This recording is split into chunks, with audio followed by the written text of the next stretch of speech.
Hello everyone students, आज का topic है कॉम्प्रीहेंशन। कॉम्प्रीहेंशन का मीनिंग है पैराग्राफ क्वेश्चन आंसर। एक पैराग्राफ एग्जाम में दिया गया होता है, जैसे कि यहाँ लिखा है नंबर 1 पे, दे टर्न द डैश करके, और लास्ट लाइन है इस पैराग्राफ की फर्स्ट टाइम।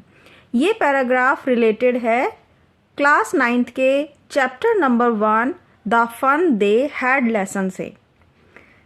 एग्ज़ाम में इस तरीके से एक पैराग्राफ दिया जाता है और उसके नीचे 4 क्वेश्चंस होंगे। इन 4 क्वेश्चंस के आंसर आपको इसी पैराग्राफ से समझकर लिखने होते हैं। और आज इस वीडियो में हम इसी comprehension it means paragraph question answer को स्टडी कर रहे हैं। फर्स्ट क्वेश्चन है इस पैराग्राफ से, how were the pages they turn. किस प्रकार के थे वो पेजेस जो उन्होंने टर्न किए। और स्टूडेंट, अगर आप ऑलरेडी इस चैप्टर को रीड कर चुके होते हैं तो आप इस पैराग्राफ से रिलेटेड क्वेश्चन के आंसर बहुत इजीली दे सकते हैं, क्योंकि आपको स्टोरी के बारे में सब कुछ पता है। ये क्वेश्चन रीड करते ही आपको पैराग्राफ से आंसर आसानी से मिल जाता है। ये पैराग्राफ की ही लाइन दी गई है, they turn the pages which were yellow and crinkly. उन्होंने पलटे थे पेजेस जो थे yellow and crinkly. Yellow means पीले और क्रिंकली मीन्स रिंकल्स से भरे हुए। सेकेंड क्वेश्चन भी इसी पैराग्राफ से है, क्योंकि इस पैराग्राफ में हम 4 क्वेश्चंस स्टडी करेंगे। एग्जाम में भी एक पैराग्राफ में 4 क्वेश्चंस दिए जाएंगे। सेकेंड है, why is it said that to read words was awfully funny. ऐसा क्यों कहा जाता है कि शब्दों को पढ़ना बहुत ही ज़्यादा मजाकिया था। इसका आंसर हम इस तरह से लिख सकते हैं, Tommy and Margie used to study books on television screen. Tommy और मार्गी स्टडी करते थे किताबों को टेलीविजन स्क्रीन पर। So it was awfully funny to read words that stood still instead of moving the way they were suppose to on a screen. Tommy और Margie study किया करते थे टेलीविज़न स्क्रीन से, इसलिए उन्हें ये बहुत मजाकिया लगा शब्दों को पढ़ना, क्योंकि वो बिल्कुल शांत खड़े थे, शब्द एक जगह से दूसरी जगह नहीं हिल रहे थे, जबकि स्क्रीन पर वो चलते रहते थे, मूव करते थे। तो ये आंसर इस तरह से हम कंप्लीट कर देंगे, थोड़ा अपनी तरफ से बनाकर और थोड़ा सा कॉपी करके। इसी तरह से थर्ड क्वेश्चन दिया है, what did they find when they turn back to the page before. उन्होंने क्या पाया जब वो वापस पहले पेज पर वापस गए। When they turned back to the page before, it had the same words on it that it had had when they read it the first time. जब उन्होंने वापस पेज पलट कर देखा तो सेम शब्द लिखे हुए थे जो कि ऑलरेडी थे वहाँ पर पहले से लिखे हुए जब उन्होंने फर्स्ट टाइम पढ़ा था। ये लाइन भी पैराग्राफ में दी गई सेम लाइन है। नेक्स्ट और लास्ट इस पैराग्राफ का क्वेश्चन है, who does the word they refer to here. अब इस तरह का जो क्वेश्चन आएगा उसमें हमें अपना माइंड यूज करना होता है। ये कहीं भी आपको क्लियरली पैराग्राफ में लिखा हुआ नहीं मिलेगा, इसमें अपना आइडिया लगाना पड़ेगा। क्वेश्चन में पूछा गया है कि कौन या फिर किस से शब्द दे रिलेटेड है। ये दे शब्द जो है वो किसके लिए कहा गया है। अब अगर आप ध्यान से अपनी इस पैराग्राफ को पढ़ चुके होंगे और लेसन भी पढ़ा होगा तो आपको पता चल जाएगा कि ये दे कौन थे। दे रेफर किया गया है टॉमी और मार्गी के लिए। इसे हम अपने आप लिखेंगे अपनी समझ से, the word they refer to Tommy and Margie. अब आता है पैराग्राफ सेकेंड, जो स्टार्ट होता है ही वॉज अराउंड से और एंड होता है इन नो टाइम तक। फर्स्ट क्वेश्चन है, what did the round little man with a red face have. वो जो छोटा गोल मटोल व्यक्ति था उसके पास क्या था। And what did he offer मार्गी, और उसने मार्गी को क्या ऑफर किया, क्या दिया। ऑफर का मीनिंग है यहाँ give. The round little man with a red face have a whole box of tools with dials and wires, he gave an apple to Margie. पहली लाइन में हमने ये बता दिया कि वो छोटा गोल मटोल व्यक्ति का जो लाल चेहरा था उसके पास एक बॉक्स था टूल से भरा हुआ, डायल्स और वायर्स से भरा हुआ, और उसने ऑफर किया he gave an apple to Margie. Second है, where did all the lessons and questions appear. Mechanical teacher पर जो लेसन्स और क्वेश्चंस थे वो कहाँ अपीयर होते थे, कहाँ दिखाई देते थे। All the lessons and questions appeared on a big screen. Next है third, which part did Margie not like? मार्गी को कौन सा पार्ट पसंद नहीं था, कौन सा हिस्सा अपने मैकेनिकल टीचर में बिल्कुल भी अच्छा नहीं लगता था। और ये सेम आपको मिल जाएगा पैराग्राफ से। The part Margie hated most was the slot where she had to put homework and test papers. इस पैराग्राफ का फोर्थ क्वेश्चन है, when did Margie begin to learn punch code? Margie ने पंच code को सीखना कब शुरू किया था? Margie begin to learn punch code when she was 6 years old। इस आंसर को भी हम समझ तो सकते हैं पैराग्राफ से, लेकिन सेम लाइन नहीं लिख सकते। इसे लिखना बहुत ही आसान है। यहाँ आप इसी से शुरू कर दीजिए, Margie begin to learn punch code कब? When she was 6 years old, जब वह 6 वर्ष की थी।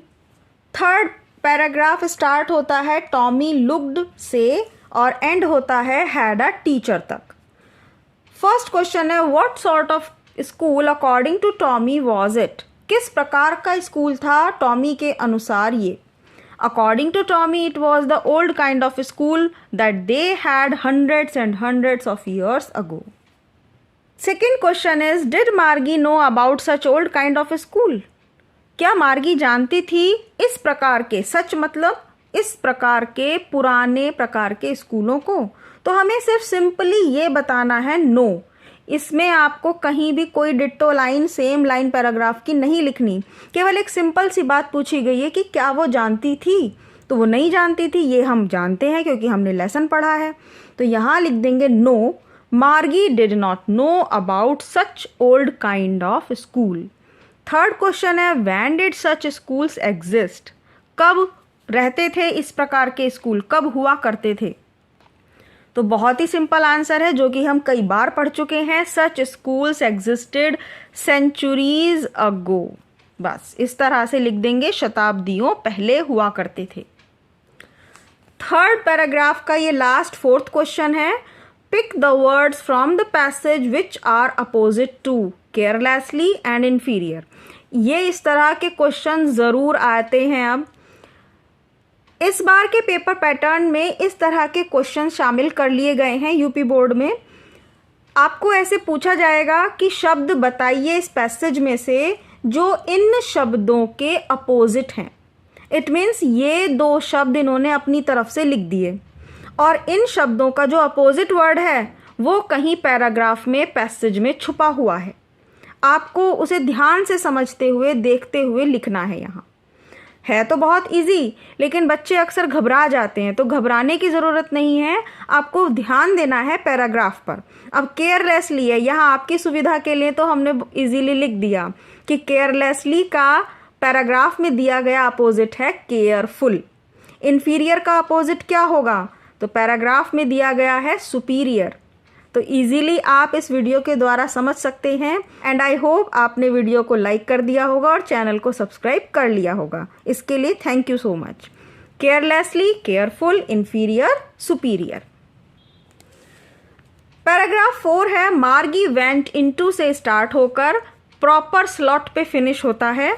फर्स्ट क्वेश्चन है, where was the school room? School room कहाँ था? School room was right next to her bedroom. School room तो मार्गी के बेडरूम के जस्ट बराबर में था। राइट नेक्स्ट, बिल्कुल बराबर में, ठीक बराबर वाला कमरा। Second is, which days of the week for the schools were off? कौन से दिन सप्ताह के स्कूल बंद रहता था? Saturday and Sunday were the 2 days off for school. School के लिए 2 दिन ऑफ रहते थे, Saturday and Sunday. Third is, what did her mother say? Margie की मम्मी ने क्या कहा था? Her mother said little girl learn better if they learn eight regular hours. Fourth is, what request did the screen make? Screen क्या request कर रही थी? Screen requested to insert yesterday's homework in the proper slot. कल वाला homework इस proper slot में insert कर दीजिए। और ये 5th पैराग्राफ इस लेसन का लास्ट पैराग्राफ है। Margie did so dash talk about it तक। First is, in whose time did those old school exist? Those old school existed when Margie grandfather's grandfather was a little boy। Second है what things did they do together, कौन सी चीज़ें वे साथ साथ किया करते थे। जो बच्चे थे जो साथ साथ आते थे जाते थे वो क्या करते थे। They sat together in the classroom, went home together at the end of the day. वो बच्चे साथ साथ क्लासरूम में आते थे, वहाँ बैठते थे और अंत में साथ साथ ही अपने अपने घर जाते थे। What was the benefit of learning the same thing? Same चीज़ सीखने का क्या बेनिफिट था। The benefit of learning the same things was that they could help one another with the homework and talk about it. और अब है last question, which words in the above passage have the same meaning as? देखो अभी जो हमने paragraph last time में भी पढ़ा था उसमें अपोजिट वर्ड पूछे गए थे, लेकिन इस वाले क्वेश्चन में सेम मीनिंग पूछा गया है और दो शब्द दिए हैं विसिनिटी एंड मास्टर्ड। तो विसिनिटी का मीनिंग होता है नेबरहुड और ये शब्द भी हमें पैसेज में से ही ढूंढ कर लिखने हैं, सेम मीनिंग वाले। तो विसिनिटी का मीनिंग हमें मिला नेबरहुड, आस पड़ोस। मास्टर्ड मीन्स किसी चीज़ को बहुत अच्छी तरह सीख लेना, तो मास्टर्ड का सेम मीनिंग है लर्नड, सीखा। तो स्टूडेंट आई होप इस वीडियो को लाइक आप कर चुके हैं और इसी तरह से अपनी स्टडी को डिटेल स्टडी के रूप में करने के लिए इस चैनल को सब्सक्राइब करना ना भूलें। यहाँ शॉर्ट ट्रिक भी बताई जाती है लेकिन डिटेल में भी चैप्टर्स को कंप्लीट कराया जाता है। Thank you so much.